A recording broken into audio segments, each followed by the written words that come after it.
Mrs Shakuntala Devi की 3 बहुएं थीं, जिसमें से कनिका शकुंतला देवी की छोटी बहू थी। फिर दिन भर काम करने के बाद जब दोपहर में कनिका अपने कमरे में थोड़ा आराम करने के लिए जाती है, तभी उसकी सासू माँ उसे आवाज़ लगाती हैं। अरे छोटी बहू, जरा तू भी यहाँ आ जा।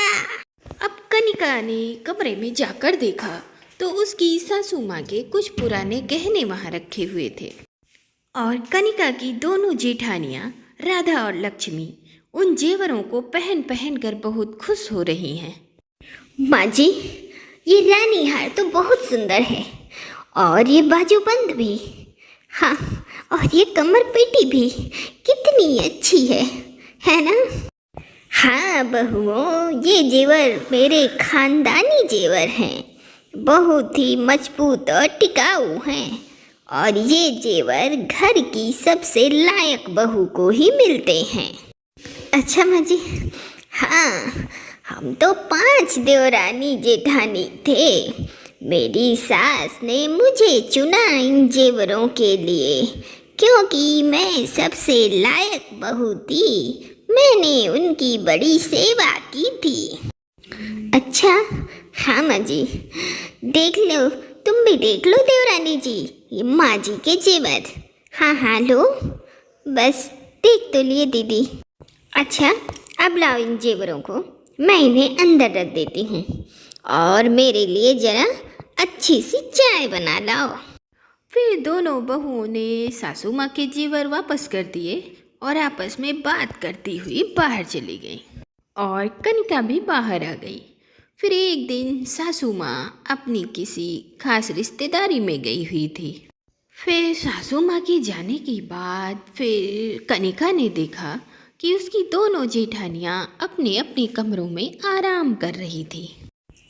ऐसा करती हूँ, दीदी लोग आराम कर रही हैं, मैं ही खाना बना लेती हूँ।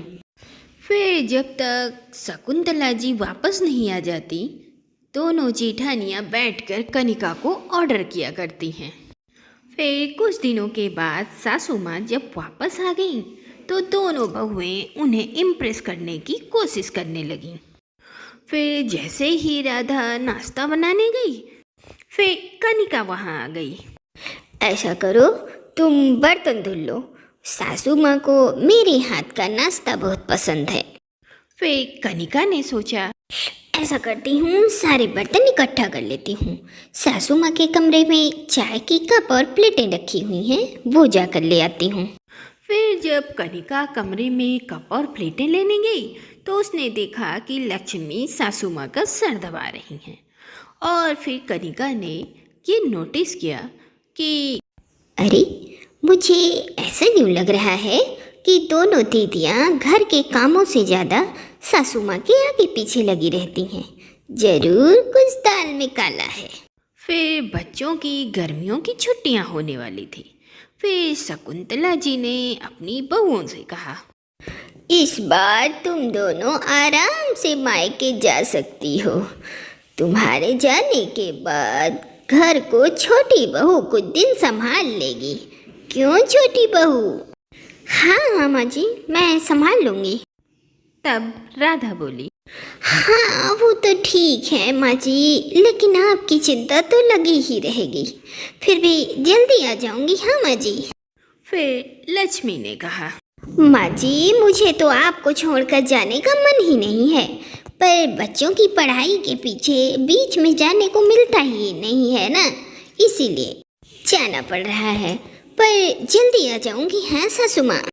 हाँ हाँ, तुम दोनों आराम से जाओ, इसी बहाने छोटी बहू को तो घर संभालने का मौका भी मिलेगा। फिर एक दिन दोनों जेठानियाँ अपने अपने मायके चली जाती हैं और उनके जाने के बाद कनिका अपनी सास का हर छोटी सी बड़ी बातों का ख्याल रखती है। बहू, जरा मेरे सर दबा दे और हाथ पैर भी बड़े बड़े अकड़ गए हैं। जी सासू माँ, मैं अभी तेल गरम करके लाती हूँ। फिर कनिका तेल गरम करके लाती है और अपनी सासू माँ के हाथ पैर और सर की मसाज करती है। फिर उस दिन के बाद से कनिका अपनी सास के बिना कहे बालों में तेल डाल के मसाज करती और हाथ पैर भी दबाती। सुखी रहो, जुग जुग जियो, पूतो फलो बहू, तू मेरी बहुत सेवा करती है। अरे माँ जी, ये तो मेरा फर्ज है। अरे बहू, लगता है उन खानदानी जेवरों पर तुम ही हाथ साफ करोगी। अरे मैं समझी नहीं माँ जी, आप क्या कहना चाहती हैं? अरे मेरी भोली बहू, मेरे कहने का ये मतलब है कि अगर तुम इसी तरह दिल लगाकर मेरी सेवा करती रहोगी तो उन जेवरों पर तुम्हारा ही हक होगा। अब समझी? अरे सासू माँ, अगर आपको लगता है कि मैं आपके जेवरों की लालच में आपकी सेवा करती हूँ तो ठीक है, फिर आज से मैं आपका कोई काम नहीं करूँगी। अरे पगली, तूने देखा नहीं इन जेवरों की लालच में राधा और लक्ष्मी कैसे मेरे आगे पीछे घूमती रहती हैं? माँ जी, आप अपने जेवर उन दोनों लोगों को दे दीजिए। मुझे आपके जेवरों की रत्ती भर भी लालच नहीं है। मैं तो आपकी सेवा इसलिए कर रही थी कि मुझे लग रहा था कि आपको मेरी ज़रूरत है, पर आज से मैं आपका कोई काम नहीं करूँगी। फिर इतना कहकर कनिका अपने कमरे में चली गई। फिर उसी दिन कौशल्या जी बाथरूम जाती हैं और वहाँ फिसलकर गिर जाती हैं। आह, कोई है? अरे बचाओ! अरे मेरी कमर पड़ गई रे। फिर कनिका दौड़ी दौड़ी बाहर आई और कौशल्या जी को डॉक्टर के पास ले गई। डॉक्टर ने 1 हफ्ते के लिए बेड रेस्ट लेने को कहा। अब दोनों जेठानियों के ना होते हुए भी अकेले कनिका ने अपनी सासू माँ और घर गृहस्थी दोनों को अच्छे से संभाल लिया। पर कौशल्या जी ने सोचा, मुझे लगता है कनिका को काम ज़्यादा पड़ जाता है। बेचारी अकेली है, घर का भी काम करती है और मेरी भी देखभाल करती है। हमें लगता है हमें राधा और लक्ष्मी को बुला लेना चाहिए। अब बच्चों की छुट्टियां भी ख़त्म हो गई हैं, स्कूल भी खुलने वाले हैं, तो अब उन्हें आना चाहिए। फिर शकुंतला जी ने अपनी बड़ी बहू राधा को फ़ोन लगाया। प्रणाम सासू माँ। अरे जीती रहो बहू। कैसी है माँ जी? अरे बहू, मैं कल बाथरूम में फिसल कर गिर गई थी। अरे माँ जी, ज़्यादा चोट तो नहीं आई ना? अरे डॉक्टर ने दवाइयाँ दी हैं और 1 हफ्ते का बेड रेस्ट बताया है। तो ऐसा कर बहू, तू अब वापस आ जा। ओ माँ जी, मैं अभी वापस आ जाती, पर क्या है ना माँ जी, मेरे मम्मी पापा तीर्थ यात्रा पर गए हुए हैं तो घर मुझे ही देखना पड़ रहा है। पर वो जैसे वापस आ जाएंगे मैं फ़ौरन आ जाऊंगी। हाँ सासू माँ, ठीक है, मैं रखती हूँ फ़ोन। फिर उन्होंने अपनी मंझली बहू लक्ष्मी को फ़ोन लगाया। प्रणाम सासू माँ। हाँ, जीती रहो बहू, जीती रहो। कैसी है सासू माँ? हाँ, वैसे तो सब ठीक है, पर मैं बाथरूम में फिसल कर गिर गई हूँ बहू। अरे, ज़्यादा चोट तो नहीं आई ना माँ जी?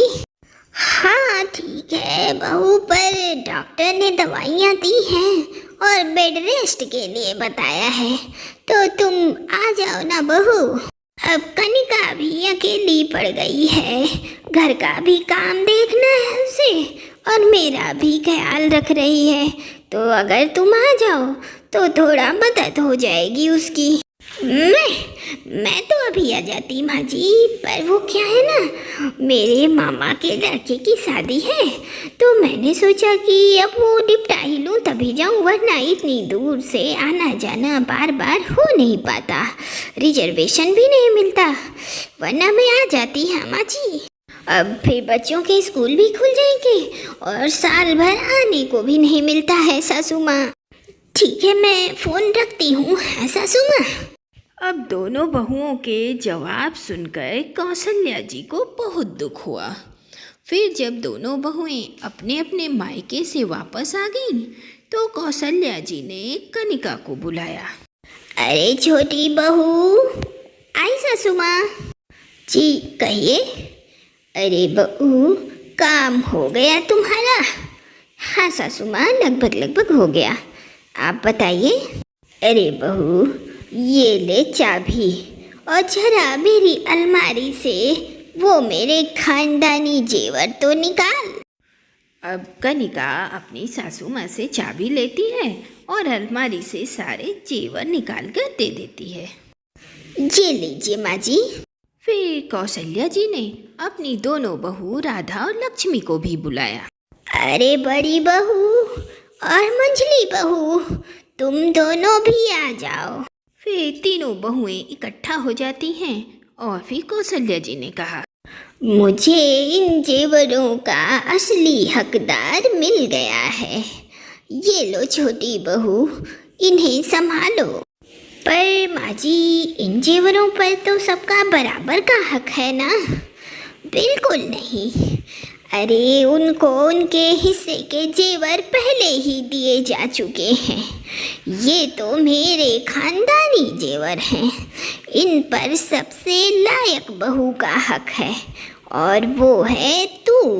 इसीलिए अब से तू इन्हें संभालेगी। तूने मेरी दिन रात सेवा की है, कभी मुझे जवाब नहीं दिया। इसीलिए अब इन पर सिर्फ और सिर्फ तेरा ही हक है।